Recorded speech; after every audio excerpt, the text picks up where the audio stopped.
ओम शांति। दिनांक 20 फरवरी 2025। बाप दादा के साकार मधुर महावाक्य। मीठे बच्चे, अब विकारों का दान दो तो ग्रहण उतर जाए और यह तमो प्रधान दुनिया सतो प्रधान बने। प्रश्न है, तुम बच्चों को किस बात से कभी भी तंग नहीं होना चाहिए? उत्तर, तुम्हें अपनी जीवन से कभी भी तंग नहीं होना चाहिए, क्योंकि यह हीरे जैसा जन्म गाया हुआ है। इनकी संभाल भी करनी है। तंदुरुस्त होंगे तो नॉलेज सुनते रहेंगे। यहाँ जितना दिन जिएंगे कमाई होती रहेगी, हिसाब किताब चुकतू होता रहेगा। गीत है ओम नमः शिवाय। ओम शांति। आज गुरुवार है। तुम बच्चे कहेंगे सतगुरुवार, क्योंकि सत्य युग की स्थापना करने वाला भी है। सत्य नारायण की कथा भी सुनाते हैं। प्रैक्टिकल में नर से नारायण बनाते हैं। गाया भी जाता है सर्व का सद्गति दाता, फिर वृक्षपति भी है। यह मनुष्य सृष्टि का झाड़ है, जिसको कल्प वृक्ष कहते हैं। कल्प कल्प अर्थात 5000 वर्ष बाद फिर से हूबहू रिपीट होता है। झाड़ भी रिपीट होता है ना। फूल 6 मास निकलते हैं। फिर माली लोग जड़ निकाल रख देते हैं, फिर लगाते हैं तो फूल निकल पड़ते हैं। अब यह तो बच्चे जानते हैं, बाप की जयंती भी आधा कल्प मनाते हैं, आधा कल्प भूल जाते। भक्ति मार्ग में आधा कल्प याद करते। बाबा कब आकर के गार्डन ऑफ फ्लावर स्थापन करेंगे? दशाएं तो बहुत होती है ना। बृहस्पति की दशा भी है, उतरती कला की भी दशाएं होती हैं। इस समय भारत पर राहु का ग्रहण बैठा हुआ है। चंद्रमा को भी जब ग्रहण लगता है तो पुकारते हैं, दे दान तो छूटे ग्रहण। अब बाप भी कहते हैं, यह 5 विकारों का दान दे दो तो छूटे ग्रहण। अभी सारी सृष्टि पर ग्रहण लगा हुआ है। 5 तत्वों पर भी ग्रहण लगा हुआ है, क्योंकि तमो प्रधान है। हर चीज नई फिर पुरानी जरूर होती है। नई को सतो प्रधान, पुरानी को तमो प्रधान कहते हैं। छोटे बच्चे को भी सतो प्रधान महात्मा से भी ऊंच गिना जाता है, क्योंकि उनमें 5 विकार नहीं होते। भक्ति तो सन्यासी भी छोटेपन में करते हैं। जैसे राम तीर्थ श्री कृष्ण का पुजारी था, फिर जब सन्यास लिया तो पूजा खलास। सृष्टि पर पवित्रता भी चाहिए ना। भारत पहले सबसे पवित्र था, फिर जब देवताएं वाम मार्ग में जाते हैं तो फिर अर्थक्वेक आदि में सब स्वर्ग की सामग्री, सोने के महल आदि खलास हो जाते, फिर नए सिर बनने शुरू होते। डिस्ट्रैक्शन जरूर होती है, उपद्रव होते हैं। जब रावण राज्य शुरू होता है, इस समय सब पतित है। सतयुग में देवताएं राज्य करते हैं।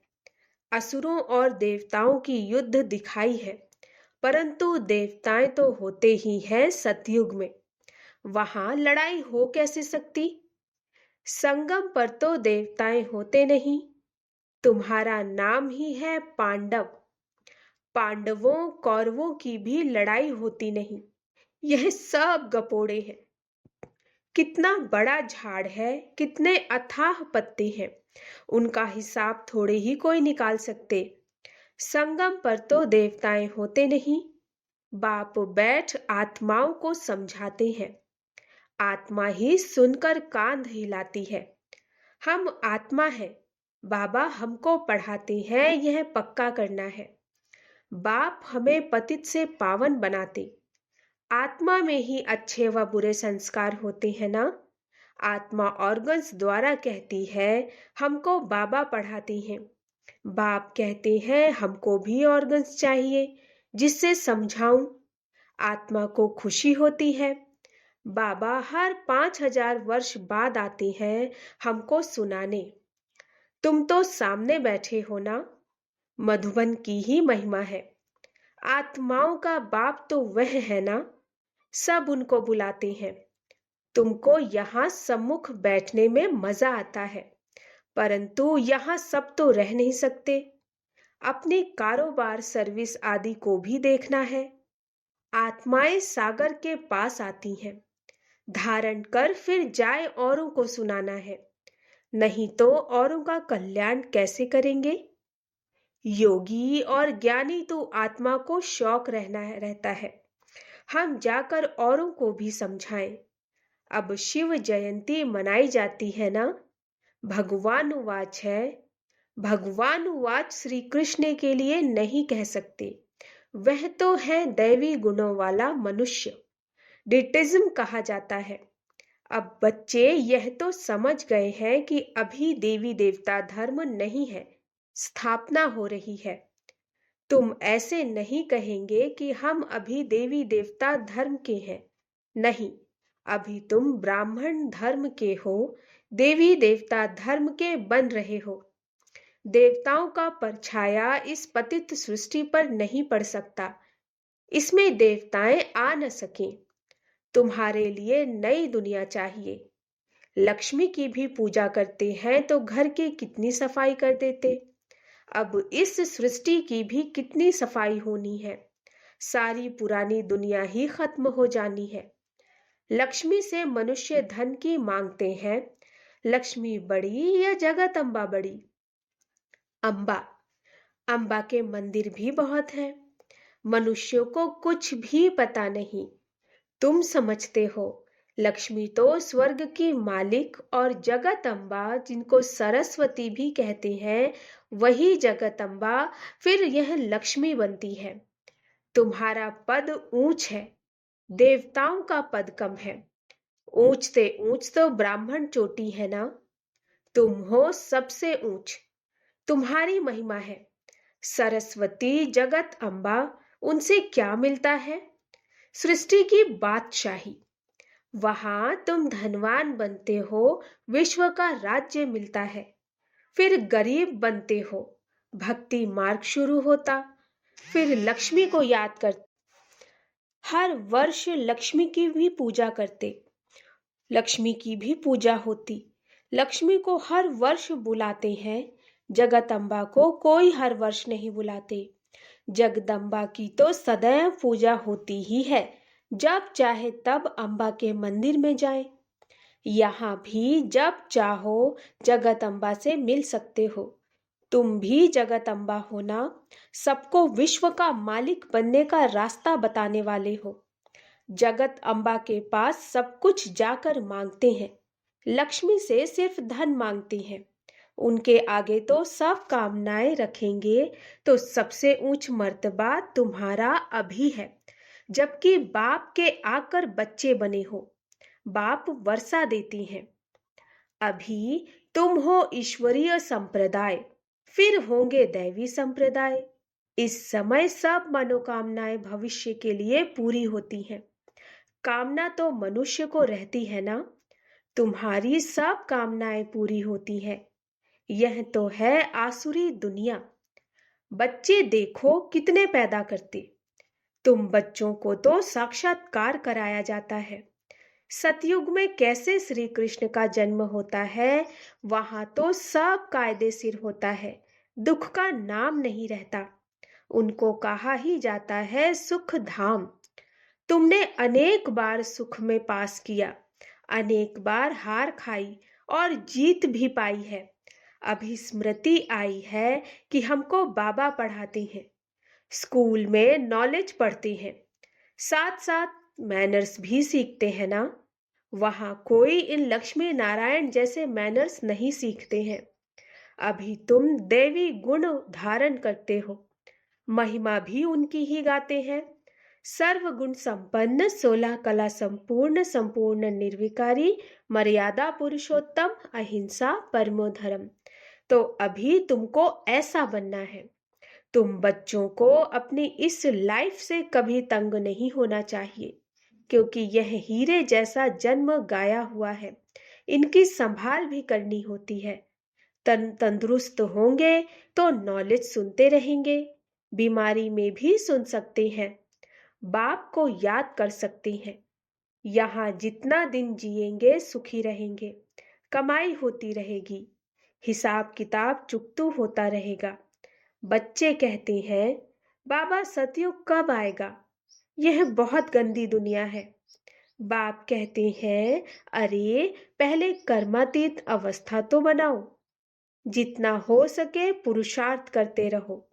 बच्चों को सिखलाना चाहिए कि शिव बाबा को याद करो। यह है अव्यभिचारी याद। एक शिव की भक्ति करना, वह है अव्यभिचारी भक्ति, सतो प्रधान भक्ति। फिर देवी देवताओं को याद करना, वह है सतो भक्ति। बाप कहते हैं, उठते बैठते मुझ बाप को याद करो। बच्चे ही बुलाते हैं, हे पतित पावन, हे लिबरेटर, हे गाइड। यह आत्मा ने कहा ना। बच्चे याद करते हैं, बाप अभी स्मृति दिलाते हैं। तुम याद करते आए हो, हे दुख हरता सुख करता आओ। आकर दुख से छुड़ाओ, लिबरेट करो, शांति धाम में ले जाओ। बाप कहते हैं, तुमको शांति धाम में ले जाऊंगा, फिर सुख धाम में तुमको साथ नहीं देता हूं। साथ अभी ही देता हूं। सभी आत्माओं को घर ले जाता हूं। मेरा अभी पढ़ाने का साथ है और फिर वापस घर ले जाने का साथ है। बस मैं अपना परिचय तुम बच्चों को अच्छी रीति बैठ सुनाता हूं। जैसे जैसे जो पुरुषार्थ करेंगे, उस अनुसार फिर वहां प्रारब्ध पाएंगे। समझ तो बाप बहुत देते हैं। जितना हो सके मुझे याद करो तो विकर्म विनाश होंगे और उड़ने के पंख मिल जाएंगे। आत्मा को कोई ऐसे पंख नहीं है। आत्मा तो एक छोटी बिंदी है। किसको यह पता नहीं कि आत्मा में कैसे 84 जन्मों का पाठ नूंधा हुआ है। ना आत्मा का किसको परिचय है, ना परमात्मा का परिचय है। तब बाप कहते हैं, मैं जो हूं, जैसा हूं, मुझे कोई भी जान नहीं सकता। मेरे द्वारा ही मुझे और मेरी रचना को जान सकती हैं। मैं ही आकर तुम बच्चों को अपना परिचय देता हूं। आत्मा क्या है वह भी समझाता हूं। इनको सोल रियलाइजेशन कहा जाता है। इनको सोल रियलाइजेशन कहा जाता है। आत्मा भ्रकुटी के बीच में रहती है। कहते भी हैं, भ्रकुटी के बीच चमकता है अजब सितारा। परंतु आत्मा क्या चीज है, यह बिल्कुल कोई नहीं जानते। जब कोई कहते हैं कि आत्मा का साक्षात्कार हो, तो उन्हें समझाओ कि तुम तो कहते हो भ्रकुटी के बीच में स्टार है। स्टार को क्या देखेंगे? टीका भी स्टार का ही देते हैं। चंद्रमा में भी स्टार दिखाते हैं। वास्तव में आत्मा है स्टार। अभी बाप ने समझाया है, तुम ज्ञान स्टार्स हो। बाकी वह सूर्य चांद सितारे तो मांडवे को रोशनी देने वाले हैं। वह कोई देवताएं नहीं है। भक्ति मार्ग में सूर्य को भी पानी देते हैं। भक्ति मार्ग में यह बाबा भी सब करते थे। सूर्य देवताय नमः, चंद्रमा देवताय नमः कहकर पानी देते थे। यह सब है भक्ति मार्ग। इनसे तो बहुत भक्ति की हुई है। इसने तो बहुत भक्ति की है।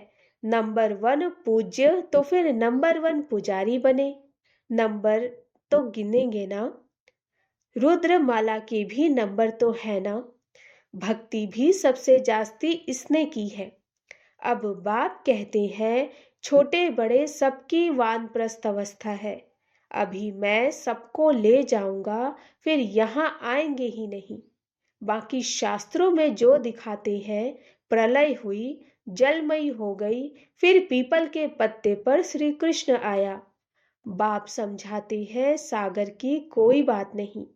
वहां तो गर्भ महल है, जहां बच्चे बहुत सुख में रहते। यहाँ गर्भ जेल कहा जाता। पापों की भोगना गर्भ में मिलती है। फिर भी बाप कहते हैं मन मना भव, मुझे याद करो। प्रदर्शनी में कोई पूछते हैं सीढ़ी में और कोई धर्म क्यों नहीं दिखाए। बोलो, औरों के 84 जन्म तो है नहीं, सब धर्म झाड़ में दिखाए हैं। उससे तुम अपना हिसाब निकालो कि कितने जन्म लिए होंगे। हमको तो सीढ़ी 84 जन्मों की दिखानी है, बाकी सब चक्र में और झाड़ में दिखाए हैं। इनमें सब बातें समझाई है। नक्शा देखने से बुद्धि में आ जाता है ना, लंदन कहाँ है, फलाना शहर कहाँ है। बाप कितना सहज कर समझाते हैं। सभी को यही बताओ कि 84 का चक्र ऐसे फिरता है। अभी तमो प्रधान से सतो प्रधान बनना है, तो बेहद के बाप को याद करो, तो तुम पावन बन जाएंगे और फिर पावन दुनिया में चले जाएंगे। कोई तकलीफ की बात नहीं। जितना समय मिले बाप को याद करो, तो पक्की टेव पड़ जाएगी। बाप की याद में तुम दिल्ली तक पैदल जाओ तो भी थकावट नहीं होगी। सच्ची याद होगी तो देह का भान टूट जाएगा, फिर थकावट हो नहीं सकती। पिछाड़ी में आने वाले और ही याद में तीखे जाएंगे। अच्छा, मीठे मीठे सिकिलधे बच्चों प्रति माता पिता बाप दादा का याद प्यार और गुड मॉर्निंग। रूहानी बाप की रूहानी बच्चों को नमस्ते। हम रूहानी बच्चों की रूहानी माता पिता बाप दादा को नमस्ते नमस्ते नमस्ते। गुड मॉर्निंग बाबा। धारणा के लिए मुख्य सार। एक बाप की अव्यभिचारी याद में रह देह भान को खत्म करना है। अपनी कर्मातीत अवस्था बनाने का पुरुषार्थ करना है। इस शरीर में रहते अविनाशी कमाई जमा करनी है। दूसरा, ज्ञानी तू आत्मा बन, औरों की सर्विस करनी है। बाप से जो सुना है उसे धारण कर दूसरों को सुनाना है। 5 विकारों का दान दे, राहु के ग्रहण से मुक्त होना है। वरदान। एक मत और एक रस अवस्था द्वारा धरनी को फलदायक बनाने वाले हिम्मतवान भव। एक मत और एक रस अवस्था द्वारा धरनी को फलदायक बनाने वाले हिम्मतवान भव। जब आप बच्चे हिम्मतवान बनकर संगठन में एक मत और एक रस अवस्था में रहते व एक ही कार्य में लग जाते हो, तो स्वयं भी सदा प्रफुल्लित रहते और धरनी को भी फलदायक बनाते हो। जैसे आजकल साइंस द्वारा अभी अभी बीज डाला, अभी अभी फल मिलता, ऐसे ही साइलेंस के बल से सहज और तीव्र गति से प्रत्यक्षता देखेंगे। जब स्वयं निर्विघ्न एक बाप की लगन में मगन एक मत और एक रस रहेंगे, तो अन्य आत्माएं भी स्वतः सहयोगी बनेंगी और धरनी फलदायक हो जाएगी। स्लोगन। जो अभिमान को शान समझ लेते वह निर्माण नहीं रह सकते। जो अभिमान को शान समझ लेते वह निर्माण नहीं रह सकते। अव्यक्त इशारे। एकांत प्रिय बनो, एकता और एकाग्रता को अपनाओ। एकांतवासी और रमणीकता, दोनों शब्दों में बहुत अंतर है, लेकिन संपूर्णता में दोनों की समानता रहे। जितना ही एकांतवासी उतना ही फिर साथ साथ रमणीकता भी हो। एकांत में रमणीकता गायब नहीं होनी चाहिए। दोनों समान और साथ साथ रहे। अभी अभी एकांतवासी, अभी अभी रमणीक। जितनी गंभीरता उतना ही मिलनसार भी हो। मिलनसार अर्थात सर्व के संस्कार और स्वभाव से मिलने वाला। अच्छा, ओम शांति।